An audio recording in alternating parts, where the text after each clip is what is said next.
Section 8. Designing diagrams and charts. Follow your reader's eyes.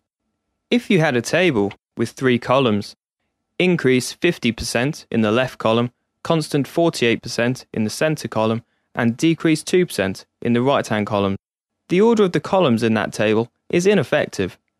Your eyes move from top left to bottom right of a page, and consequently the word decrease, the least important one, sticks in the reader's mind, while the word increase, the most important, is lost.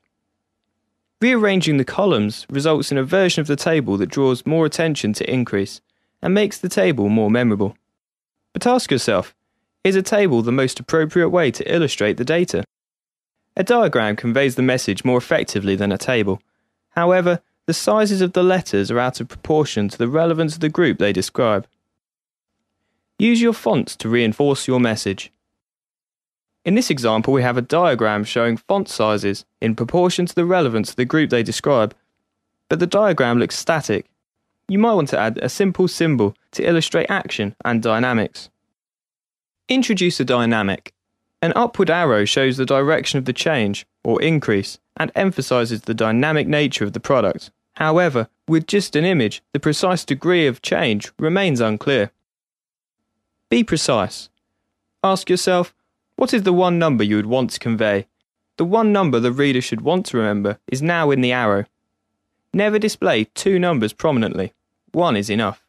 However, the reader's mind still remains unclear about the name of your product in this example. Use the brand name. If the scientific context allows, swap the substance name, for example Substantin, with the brand name, for example Examplex. Remember, your brand includes more than just a name. The brand name needs to be represented with an approved style, colour, font type, and so on. Make your diagrams clear. Consider the following results of a clinical trial in herpes virus infections. Substantin reduced recurrences by 75%. Imagine you are sent a spot chart for this information. What is your first impression? This version has a number of elements you might improve to represent the results more persuasively. Dots could be replaced by columns.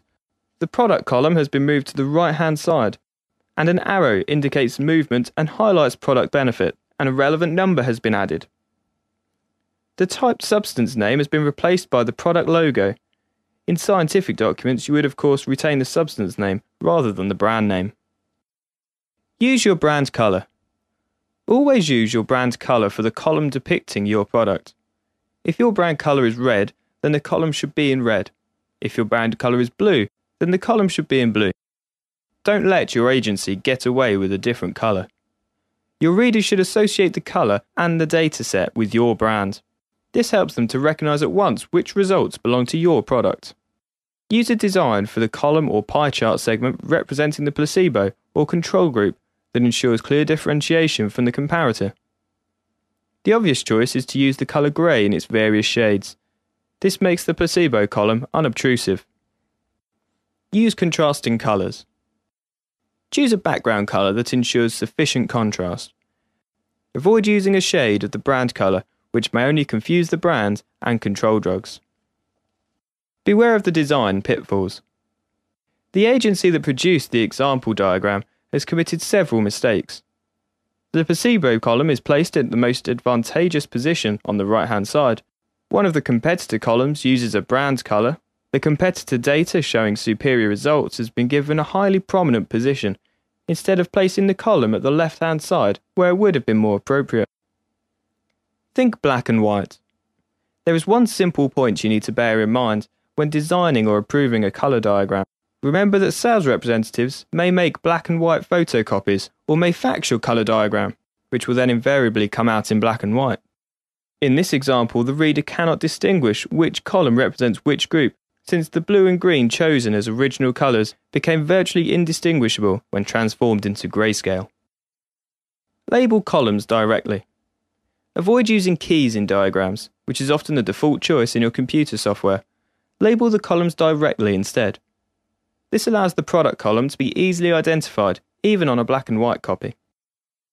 Test your colour illustrations. Before giving your approval to any colour document, make a black and white printout or a black and white photocopy and check it is clearly understandable. Work on your design skills. Look around.